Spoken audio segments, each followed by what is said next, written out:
नमस्ते। जीवन बाँच्नलाई जीवन दर्शन चाहिन्छ। जीवन दर्शन भन्ने कुरा सानचुने कुरा होइन। मानिसले उमेरले बुढो हुँदैमा योग्य ज्ञानवर्धक हुन्छ भन्ने पनि छैन र जवान हुँदैमा केही पनि बुझ्दैन जान्दैन भन्ने पनि छैन र कोही बच्चा 8 वर्षको 10 वर्षको बच्चाहरूले पनि रामायण महाभारत जस्ता चाहिँ विभिन्न ग्रन्थहरू कण्ठ पारेर चाहिँ ज्ञान गुणका कुरा गर्न सक्छन्। कोही 60 वर्ष 70 वर्ष हुँदासम्म केही पनि थाहा छैन, धार्मिक कुरा पनि थाहा छैन, सामाजिक कुरा पनि थाहा छैन, राजनीतिक कुरा पनि थाहा छैन र आर्थिक कुरा पनि थाहा छैन। जीवन त्यो एउटा चाहिँ नि मतलब के भन्छ, ढुङ्गा जस्तै। ढुङ्गा पनि कस्तो भन्दा नकुदेको ढुङ्गा जस्तै भएर बाँचेका छन्। त्यसकारणले हामी चाहिँ नकुदेको ढुङ्गा जस्तै एउटा उदाहरण दिन चाहन्छु। म एउटा ढुङ्गा, दुईवटा ढुङ्गा बिचको चाहिँ नि मतलब कथा। एउटा ढुङ्गाले भन्छ मेरै छेउको ढुङ्गा, यो ढुङ्गालाई चाहिँ सबैले आउँछन्, ढोग्छन्, नमस्कार गर्छन्, जान्छन्, फुल अक्षता चढाउँछन्, मलाई सबैले लात्ती हानेर जान्छन् भनेर रुँदो रहेछ अरे। अनि रोएपछि अनि त्यसपछि त्यही बाटो हिँडिराखेको बेला एकजना कलाकार, त्यो जसले मूर्ति बनायो त्यो त्यही बाटो हिँड्दै रहेछ अरे। त्यो रोएको बेला देखेर अनि उसले भन्यो अरे त्यो ढुङ्गालाई, हेर यो मूर्ति बनाउन मेरो हात छ, मैले हजारौँ पटक यसलाई हम्मरले हानेको छु, यसलाई चोट दिएको छु, यो ढुङ्गाले चोट सहेको छ, त्यस कारणले यो मूर्ति बन्यो, सबैले यसलाई ढोगे, नमस्कार गरे। तिमी पनि त्यस्तै बन्न सक्छौ, तिमीभित्र पनि त्यो मूर्ति निस्किन सक्छ। तिमीलाई कलाकारिताको आवश्यकता छ। मेरै हातमा पर्यो भने तिमी अर्कै, तिमी हनुमान नबनाउला, तिमी कृष्ण नबनाउला, तिमी राम बन्न सक्छौ, तिमी ब्रह्मा बन्न सक्छौ, तिमी महादेव बन्न सक्छौ।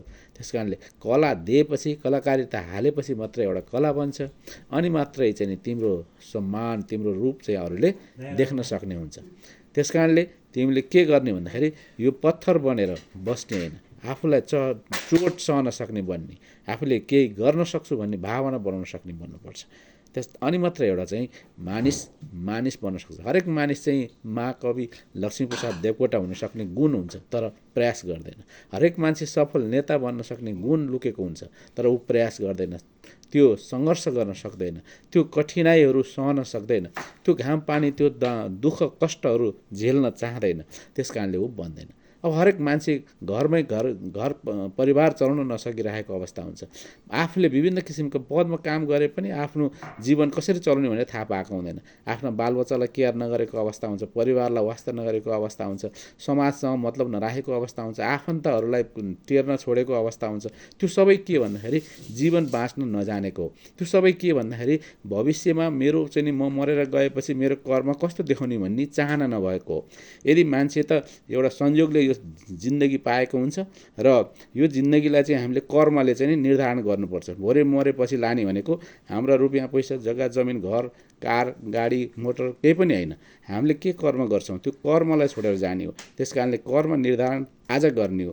भोलि आफ्नो शरीरले साथ नदिने बेलामा, आफ्नो हात खुट्टाले साथ नदिने बेलामा, हिम्मत नहुने बेलामा, आँखाले नदेख्ने बेलामा, कानले नसुन्ने बेलामा गर्ने होइन। समय छँदै हरेक पललाई हामीले एउटा सकारात्मक बनेर राम्रो कामको लागि हामीले समय लगायौँ, हामीले विचार लगायौँ, बुद्धि लगायौँ, विवेक लगायौँ अनि काम गऱ्यौँ भने समाजमा पनि हाम्रो योगदान रहनेछ, आफ्ना परिवारमा पनि योगदान रहनेछ र आफू मरेर गएपछि पनि फलाना मरेर गयो भनेर एउटा सम्मानका चाहिँ आँसुहरू चाहिँ मान्छेले झार्नेछन्, अन्यथा सराप गर्ने स्थिति आउनेछ।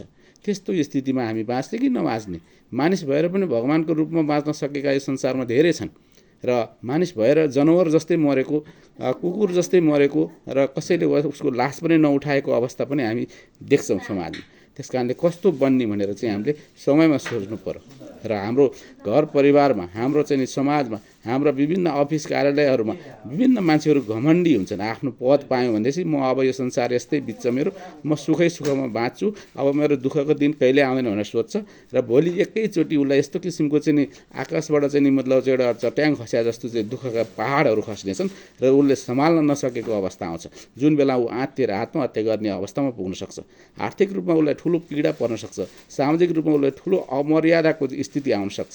त्यो स्थितिबाट बच्नको लागि समयमै आफूले आफूलाई कस्तो बनाउने, कति खानपानमा खर्च गर्ने, कति जीवन कसरी चलाउने, आर्थिक रूपमा आर्थिक उन्नति कसरी गर्ने, भएको कमाएको रुपियाँ पैसालाई कसरी बचाउने र त्यसलाई इन्भेस्टमेन्ट कसरी गर्ने र आफ्नो परिवारलाई कस्तो शिक्षा दिने, आफ्नो फ्यामिलीलाई कति समय दिने र आफ्नो ज्ञान सिप र चाहिँ मतलब आफ्नो भविष्यको लागि राम्रो कर्मको लागि कति समय दिने भन्ने कुरो निर्धारण गर्न सक्नुपर्छ। अनि मात्रै त्यो मान्छेको जीवन सफलतापूर्ण जान सक्छ र कर्मले उसलाई राम्रो बाटोमा डोराउनेछ र अनि मात्रै ऊ मरेर जाँदा पनि सबैको हाई हाई हुनसक्छ। अन्यथा केही पनि उपलब्धि हुने छैन।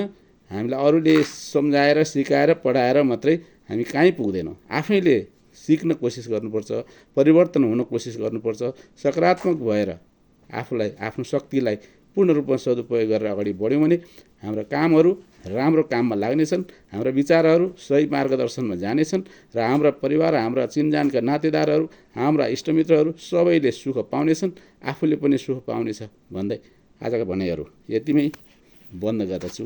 नमस्ते।